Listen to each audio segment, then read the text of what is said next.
दोस्तों नमस्कार।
दोस्तों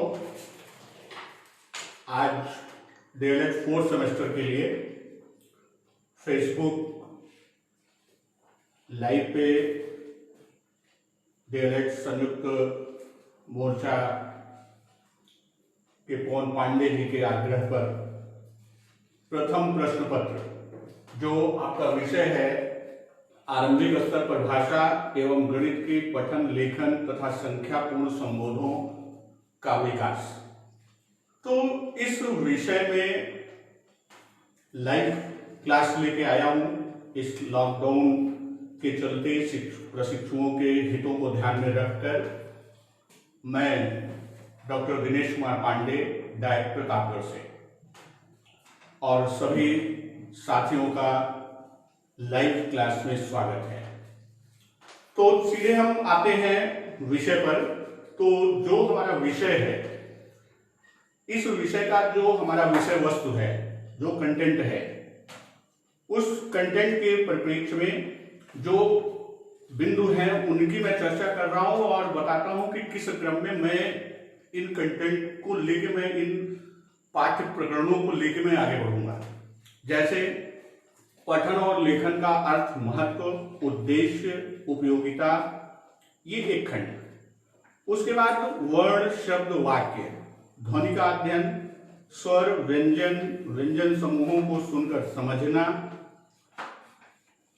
दिए गए निर्देश, संदेश, सुनाए गए वर्णन, कविता, कहानी, लोकगीत आदि में निहित भाव व विचार को सुनकर समझना, हिंदी अंग्रेजी की ध्वनियों, स्वरों, व्यंजनों का शुद्ध उच्चारण और लिपि की सभी ध्वनियों के लिपि संकेतों को पहचानकर शुद्ध रूप में पढ़ना विराम चिन्ह है।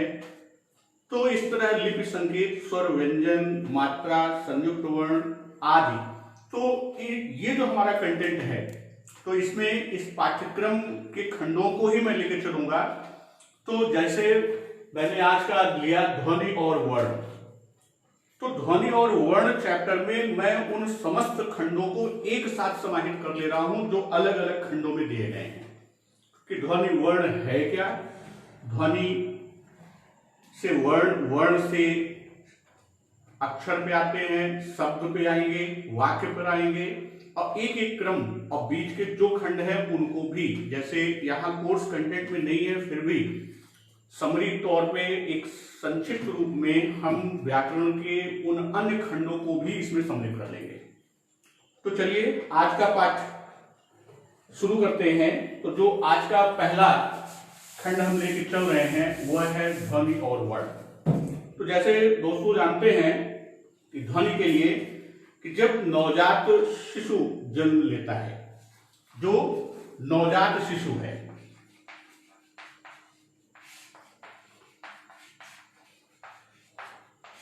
वो सबसे पहले जो ध्वनि उच्चारित करता है वो कौन सा है? वह रुदन करता है, अर्थात रोता है।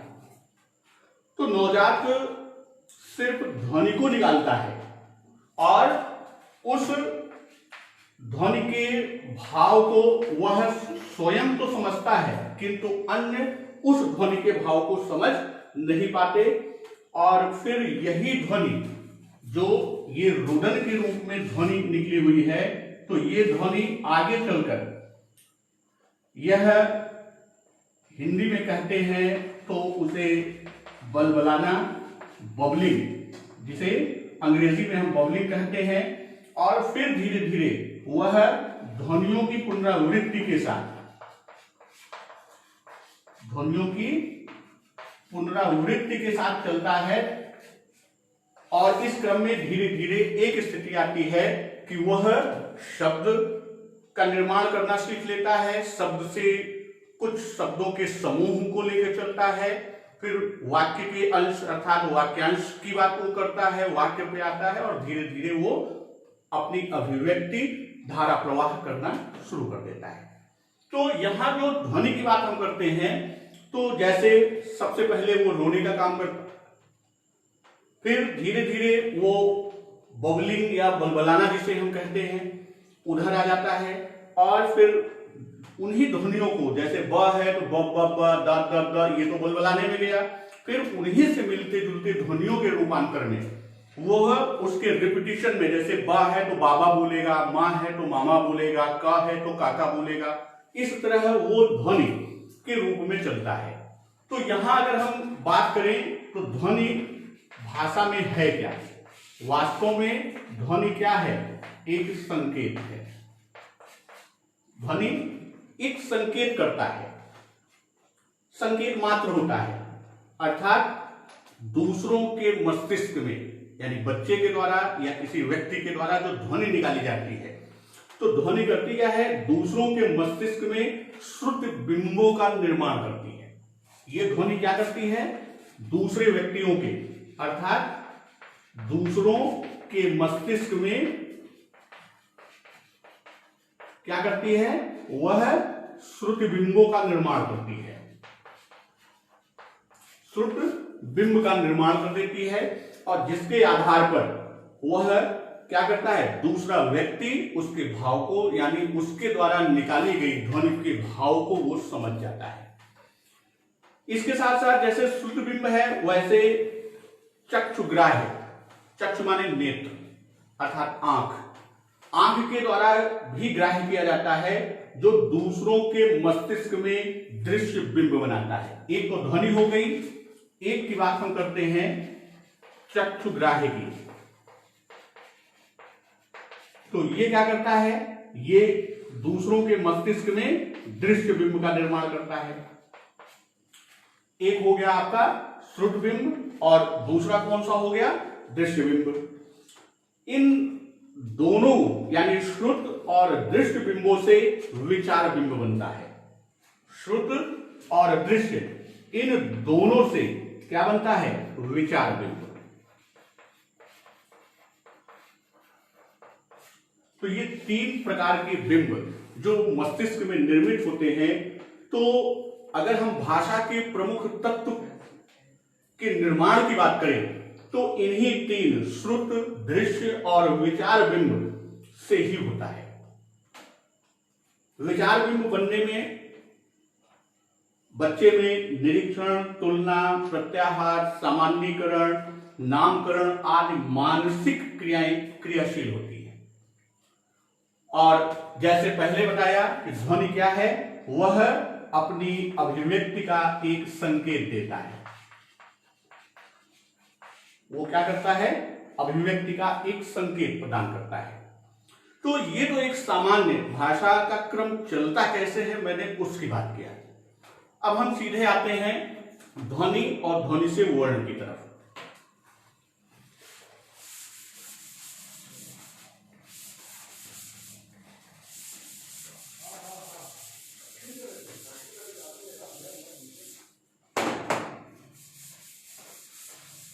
तो अगर बात करें किसकी? ध्वनि, तो ये भाषा का क्या है? ये भाषा का मूल है। भाषा के मूल रूप में ध्वनि की बात करते हैं। और किसी ध्वनि को जब हम लेखन की बात करते हैं, तो उन ध्वनियों के लिए जो हम प्रतीक या जो चिन्ह देते हैं उसी प्रतीक या चिन्ह को हम क्या कहेंगे, उन्हीं को हम वर्ण कहेंगे। तो मूल इकाई क्या है, मूल इकाई ध्वनि है, और ध्वनि को लिखने के लिए जो हम प्रतीक या चिन्ह देते हैं वो प्रतीक या चिन्ह क्या है, हमारे वर्ण है। और ध्वनियों का भेद करें या वर्णों का भेद करें, तो ध्वनि या वर्ण की बात करें तो जो अपने यहां देवनागरी लिपि चलती है और इन्हीं प्रतीकों या चिन्हों की जो संख्या होती है उन्हीं को हम क्या लेके चलते हैं, उन्हीं को लिपि के रूप में जानते हैं कि यानी किस लिपि में किस प्रकार के प्रतीक किस ध्वनि के लिए किया गया। जैसे हिंदी का क का उच्चारण हम करते हैं तो क लिखते हैं, अंग्रेजी में क का उच्चारण करेंगे तो वहां के का भी उल्लेख करते हैं, CH का भी उल्लेख करते हैं। कौशल लिखना है तो KAU यानी के का प्रयोग किया, स्कॉलर हमको लिखना है तो SCH यानी CH का भी करते हैं। उर्दू में क लिखना है तो वहां हम कॉफ का प्रयोग करते हैं। तो अर्थात एक ही ध्वनि एक है, लेकिन उनको जैसे ही हम प्रतीक रूप में लेखन में प्रयोग करते हैं तो वही प्रतीकों की जो श्रृंखला है, जो लड़ी है, या जो हमारी पूरी क्रम है, उन्हीं को हम क्या कहेंगे, लिपि कहेंगे। तो अपने यहां मूल रूप से यदि वर्ण की बात करें तो मूल रूप से वर्ण जो दिए गए हैं वो प्रयोग में जो आते हैं वर्णमाला में। वर्ण किसमें, वर्णमाला में। वर्णमाला में 52 वर्णों का प्रयोग किया जाता है। अब ये 52 वर्ण हैं कौन से,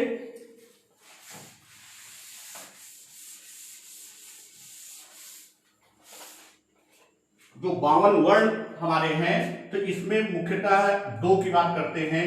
एक हम बात करते हैं स्वर की और दूसरी बात करते हैं व्यंजन की।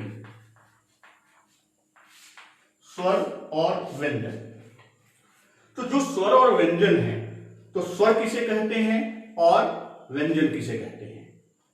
तो स्वर जो कहा जाता है कि स्वतंत्र रूप से बोले जाने वाले वर्ण स्वर कहलाते हैं, जो किसी पर आश्रित नहीं बल्कि स्वतंत्र है। तो स्वर कौन है, जो स्वतंत्र रूप से बोले जाते हैं।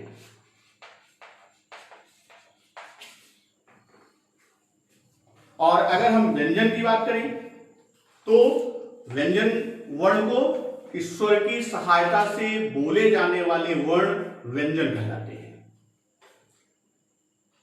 और प्रत्येक व्यंजन के उच्चारण में आ स्वर समाहित होता है। तो व्यंजन क्या होता है, स्वर की सहायता से बोला जाता है।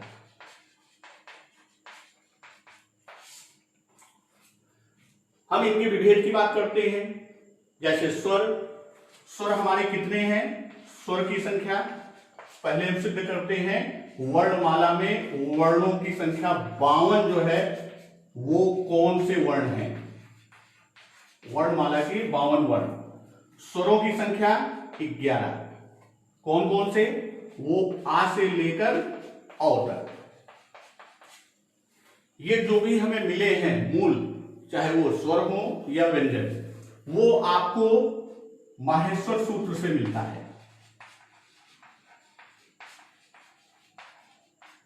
जिसमें 2 प्रत्याहार, एक अच प्रत्याहार है और एक हल प्रत्याहार। अच से सारे स्वर मिलेंगे और हल से सारे व्यंजन मिलेंगे।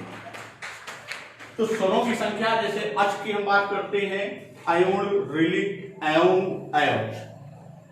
तो यहां प्रत्याहार का आशय ये होता है कि उसे संक्षिप्त रूप देना। तो अब ये जो अच है, इन सब का पहला अक्षर और अंतिम उसी पे, जैसे हम लिखते हैं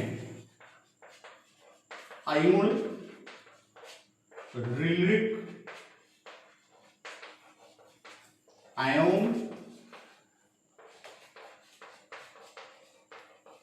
और अयोच, ये अच प्रत्याहार। इसमें से जो हलंत युक्त है दाहिनी तरफ उसे छोड़ दिया जाता है, बाकी को जोड़ा जाता है। लृ का प्रयोग हिंदी में नहीं है, संस्कृत में है। तो यहां आ ई उ इनके दोनों ह्रस्व और दीर्घ रूप को लेते हैं, तो ये 6, 7 और 4 11, ये हमारे 11 स्वर होते हैं। उसके बाद हम बात करते हैं किसकी, दो आपके आते हैं अयोगवाह। अयोगवाह की संख्या 2, जिसमें एक आपका आएगा अनुस्वार, अंग, और एक संख्या आएगी आपकी विसर्ग, अ। उसके बाद हम आते हैं किधर, व्यंजन के क्रम में। तो व्यंजन में मूल व्यंजन की संख्या कितनी है, मूल व्यंजन की संख्या 33 है। कौन कौन से, वो मूल व्यंजन जो है, एक आपका जिसे हम कहते हैं वर्गीय व्यंजन, या किसी को स्पर्शी व्यंजन भी कहते हैं। तो ये वर्गीय व्यंजन 5 वर्ग जिस क्रम में शुरू होता है पहले के नाम से, जैसे आपका आ जाएगा का वर्ग, चा वर्ग, टा वर्ग, ता वर्ग और पा वर्ग। और प्रत्येक में 5 वर्ण, जैसे क में एक का हम उल्लेख कर रहे हैं, क, ख, ग, घ, अंग। 5 एक में और 5 वर्ग हैं, तो इनकी संख्या कितनी हो गई, 25। इसी तरह व्यंजन के अगले क्रम में आते हैं जिसे कहते हैं अंतस्थ व्यंजन। तो अंतस्थ की संख्या 4, कौन कौन सी, य, र, ल, व। इसके बाद बात करें किसकी, ऊष्म की।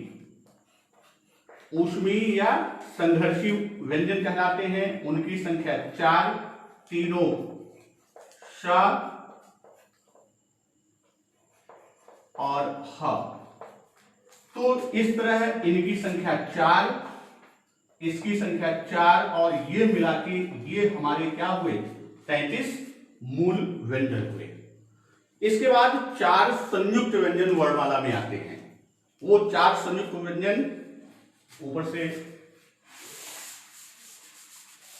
जो 4 संयुक्त व्यंजन आते हैं,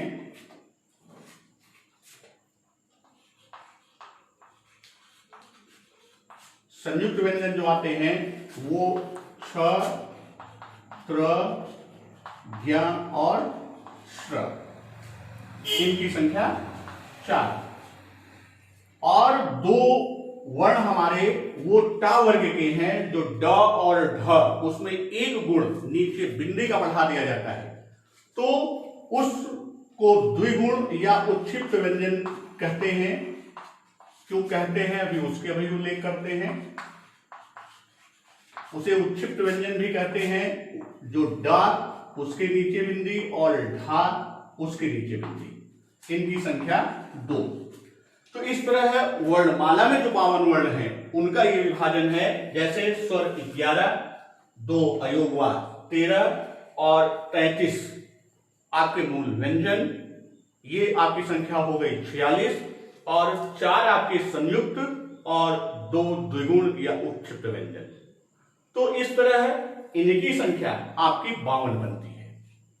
अब हम आते हैं एक एक क्रम पर। पहले स्वर, जैसे ध्वनि की पहचान की भी बात कही गई है, तो वहां स्वर ध्वनियों में उनका भेद किन आधारों पर दिया गया है, हम उसकी बात करते हैं।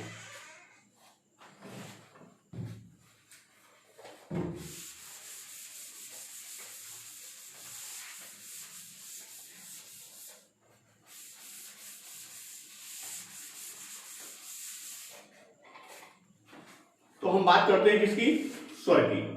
तो स्वर जैसे बताया गया, जिनके उच्चारण में स्वर के लिए कि कोई किसी का सहयोग नहीं, बल्कि वो स्वतंत्र रूप से उच्चरित होते हैं, या स्वतंत्र रूप से बोले जाने वाले वर्ण को हम स्वर कहते हैं। परंपरागत रूप से देखा जाए तो संख्या 13 है, जिसमें अनुस्वार और विसर्ग अयोगवाह जिसे हम कहते हैं उनको भी सम्मिलित करते हैं, लेकिन मूल स्वर की बात करेंगे तो स्वरों की संख्या 11 होती है। और यदि हम स्वर मात्रा या उच्चारण समय के आधार पर विभाजन करें, यदि हम स्वर का विभाजन करते हैं तो सबसे पहले किसके आधार पर, मात्रा या उच्चारण समय के आधार पर। तो इसमें जो उच्चारण करते समय समय लगता है, किसमें कम समय लगता है और किसमें अधिक समय लगता है। तो 3 तरह के स्वर मिलते हैं, एक ह्रस्व स्वर, एक दीर्घ स्वर और तीसरा प्लुत स्वर। इसके 3 भेद बनते हैं। पहला आपका ह्रस्व स्वर, दूसरा दीर्घ स्वर और तीसरा प्लुत स्वर। तो ये तीनों स्वर, जैसे ह्रस्व स्वर, दीर्घ स्वर और प्लुत की बात करते हैं, तो ह्रस्व स्वर जिनके उच्चारण में कम समय, या मात्रा की बात करें तो जिनके उच्चारण में एक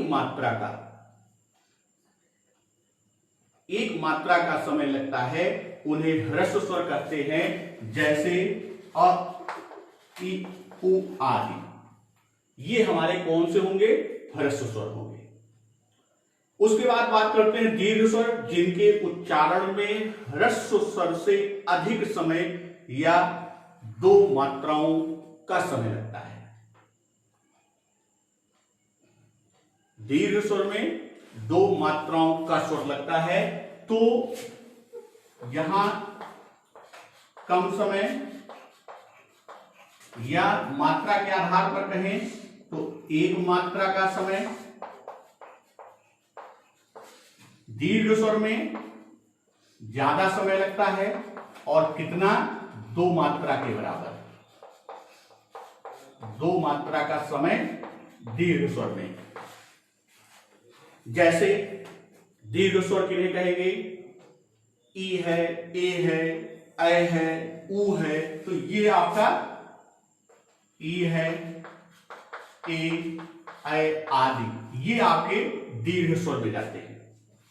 और प्लुत की बात करते हैं तो प्लुत स्वर जो है वे स्वर हैं जिनके उच्चारण में, प्लुत स्वर वे स्वर हैं जिनके उच्चारण में दीर्घ स्वर से भी अधिक समय लगता है। किसी को पुकारने में या नाटक के संवादों में इसका प्रयोग प्रायः किया जाता है, और इसका प्रयोग हम इस संकेत के साथ करते हैं। वही दूसरा, अगर हम विभाजन बात करें तो जीभ के प्रयोग, जिह्वा के प्रयोग के आधार पर स्वरों का विभाजन किया गया। किसके आधार पर, जिह्वा के प्रयोग के आधार पर। जिह्वा के प्रयोग के आधार पर बात करें तो इसमें अग्र, मध्य और पश्च स्वर, इसमें 3 भेद आते हैं। पहला अग्र, दूसरा मध्य और तीसरा पश्च। 3 प्रकार के स्वर का भेद होता है, किसके आधार पर, जिह्वा के प्रयोग के आधार पर। तो अग्र स्वर कौन से हैं, जिन स्वरों के उच्चारण में जीभ का अग्रभाग कार्य करता है। अग्रभाग का आशय क्या है कि जैसे आप उच्चारण कीजिए ए, देखिए जिह्वा का अग्रभाग ज्यादा क्रियाशील होता है, जीभ आगे की ओर, तो यहां अग्रभाग में जैसे ई, ए, ये आपके किस में जाते हैं, ये जाएंगे अग्र स्वर के अंतर्गत। उसी तरह मध्य स्वर की बात हम करते हैं तो जिन स्वरों के उच्चारण में जीभ के मध्य का भाग कार्य करता है या काम करता है, उसे हम क्या कहेंगे, उसे मध्य स्वर कहेंगे, और वह आएगा कौन सा, अ का उच्चारण करिए, देखिए जीभ या जिह्वा जो हमारी है उसका मध्य भाग। उसी तरह तीसरा पश्च स्वर, जिन स्वरों के उच्चारण में जीभ का पश्च भाग कार्य करता है या काम करता है। जैसे आप दीर्घ अ का उच्चारण कीजिए, अ, देखिए जिह्वा का बिल्कुल पश्च भाग काम करता है, अ, तो ये आपका किस में जाएगा, ये पश्च स्वर में जाएगा। उसी तरह उ का उच्चारण करिए या ओ का उच्चारण करिए, ये भी किस में जाएगा, ये सब पश्च स्वर में जाएंगे। उसी तरह मुख द्वार या मुख विवर के खुलने, जो हमारा मुख द्वार है या इसी को मुख विवर भी कहते हैं, तो अगला विभाजन जो है वो किसके आधार पर स्वर का है, मुख द्वार या मुख विवर के आधार पर, मुख विवर के खुलने के आधार पर। तो जो हमारा मुख द्वार खुलता है वह कितना ओपन होता है या खुलता है, तो उसी को हम विवृत, अर्धविवृत, समवृत और अर्धसमवृत 4 खंडों में बांटते हैं। कौन कौन से, पहला हमारा आएगा विवृत स्वर, दूसरा अर्धविवृत स्वर, तीसरा समवृत स्वर और चौथा अर्धसमवृत स्वर।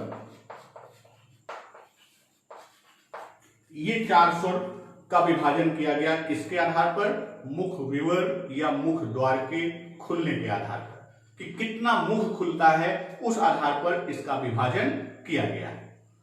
तो विविध अंग्रेजी में कहें तो ओपन, तो जिन स्वरों के उच्चारण में मुख द्वार पूरा खुलता है, जैसे अ का उच्चारण आप करिए अ, तो पूरा मुख खुलता है, तो वो स्वर कौन से कहलाएंगे, वो स्वर आपके विविध स्वर कहलाएंगे। और जिन स्वरों के उच्चारण में मुख द्वार आधा खुलता है उन्हें हम क्या कहेंगे, उन्हें हम अर्धविविध स्वर कहेंगे। जैसे अ, ए, इसमें जो अर्धविविध का आप पूरे स्वरों का उच्चारण करिए, अपने आप अभ्यास हो जाएगा। आ है, ए है, ए का उच्चारण करिए या आ का उच्चारण करिए, या आप उच्चारण अर्धविविध में औ का करिए। तो औ करेंगे तो आपका सिर्फ आधा, पूरा मुख नहीं खुलेगा, लेकिन अ दीर्घ आ का उच्चारण करेंगे आ, तो देखिए आपका मुख पूरा खुल रहा है। तो ये कितना खुला, और इसकी बात करते हैं कि समवृत की, कि कितना क्लोज हुआ, कितना बंद हुआ, उस आधार पर हम बात करते हैं किसकी, समवृत और अर्धसमवृत की। तो जिन स्वरों के उच्चारण में मुख द्वार लगभग बंद होता है वो कौन से स्वर होंगे, वो आपके समवृत स्वर होंगे। जैसे आप उच्चारण कीजिए इ, ई, देखिए लगभग मुख जो है वो बंद होने की स्थिति में होता है। आप उच्चारण समवृत में करिएगे तो उ का करिए, उ, देखिए आप उ का उच्चारण करते हैं तो बहुत हल्का सा मुख खुलता है, यानी लगभग बंद होता है। तो वो जो मुख लगभग बंद होने की स्थिति में आएगा वह कौन सा स्वर होगा, वह समवृत स्वर होगा। और अर्धसमवृत स्वर वो अर्ध स्वर होंगे, यानी जिसे हम कहते हैं हाफ क्लोज। तो अर्धसमवृत स्वर वे स्वर हैं जिनके उच्चारण में मुख द्वार आधा बंद होता है। इसमें आपके 2 आते हैं, कौन से, ए और ओ।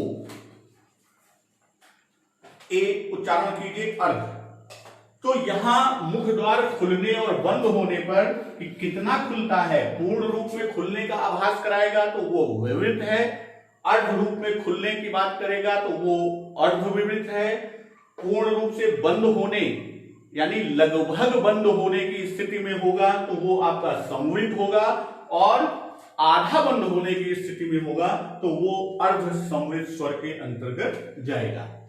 इसके बाद ओष्ठ की स्थिति पर भी आता है, स्वर का विभाजन ओष्ठ की स्थिति पर भी होता है।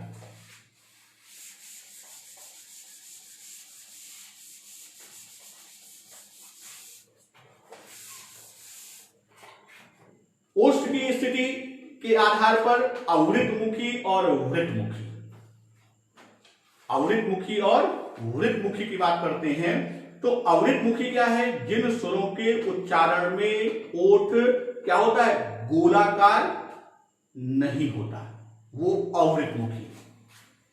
किसके आधार पर? ओष्ठ के आधार पर। अगला विभाजन, तो ओष्ठ के आधार पर दो खंडों में बताया, एक अवृतमुखी और दूसरा वृत्तमुखी। अवृतमुखी का जैसे हमने बताया वो क्या है? जिन स्वरों के उच्चारण करते समय ओष्ठ हमारा वृत्तमुखी या गोलाकार, वृत्त क्या है भाई? गणित में आप लोग पढ़े हैं, वृत्त आपका बिल्कुल गोले जैसा होता है, यानी मुख का आकार गोलाकार रूप नहीं लेता है, तो वो अवृत्तमुखी है। जैसे उच्चारण कीजिए अ, देखिए पूरा अ वृत्तमुखी नहीं हो रहा है, लेकिन उ का उच्चारण कीजिए उ, देखिए मुख में गोला आकार ले रहा है। तो जो उच्चारण के समय जिनमें क्या होगा? उच्चारण के समय मुख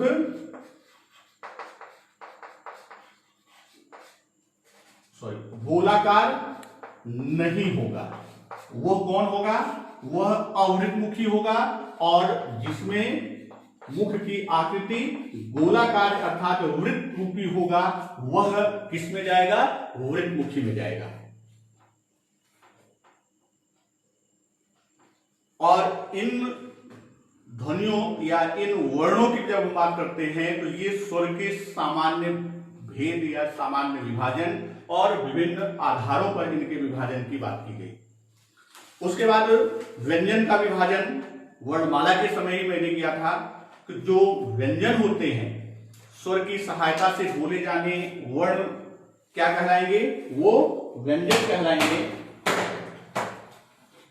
तो हम व्यंजन वर्णों की बात करें तो प्रत्येक व्यंजन के उच्चारण में अ स्वर का समागम होता है, अर्थात अ स्वर मिला हुआ होता है, और अ के बिना व्यंजन का उच्चारण संभव नहीं होता है। परंपरागत रूप में यदि देखा जाए तो व्यंजनों की संख्या 33 मानी गई है। यहां मूल व्यंजन की बात हमने किया था, उनकी संख्या कितनी थी? 33 थी।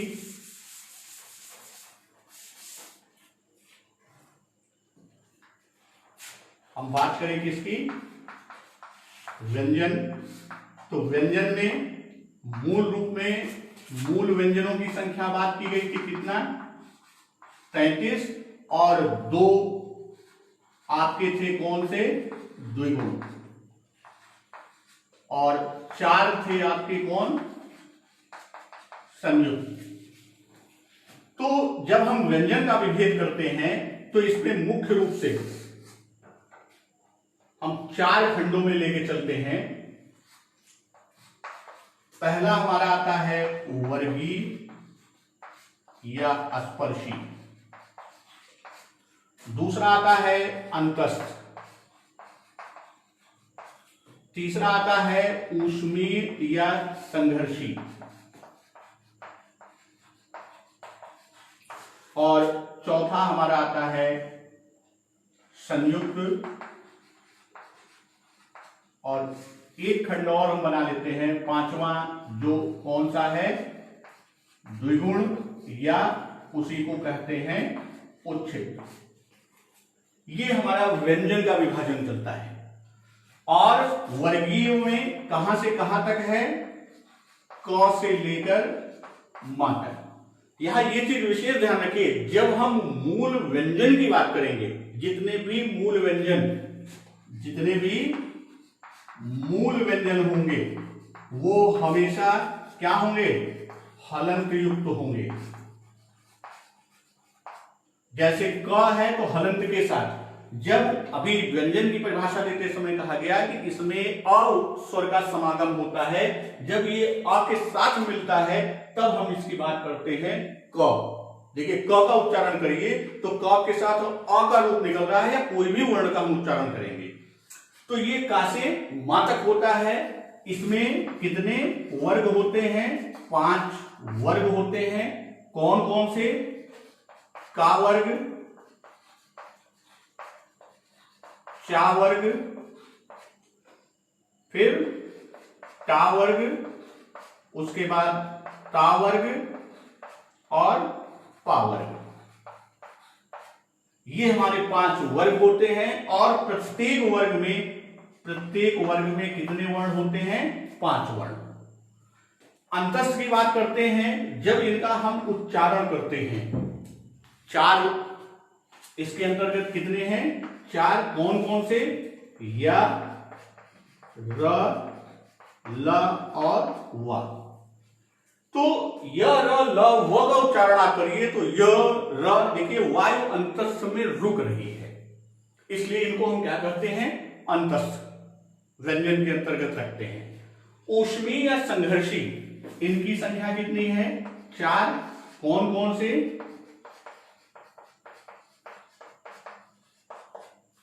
इनको ऊष्मी या संघर्षी क्यों कहते हैं? इनका आप उच्चारण करिए श या स, तो देखिए वायु रगड़ के निकल रही है, अर्थात संघर्ष करके निकल रही है, और जहां पे भी रगड़ या संघर्ष होगा वहां पर ऊष्मा होगी, इसीलिए इसे ऊष्मी या संघर्षी व्यंजन कहा गया।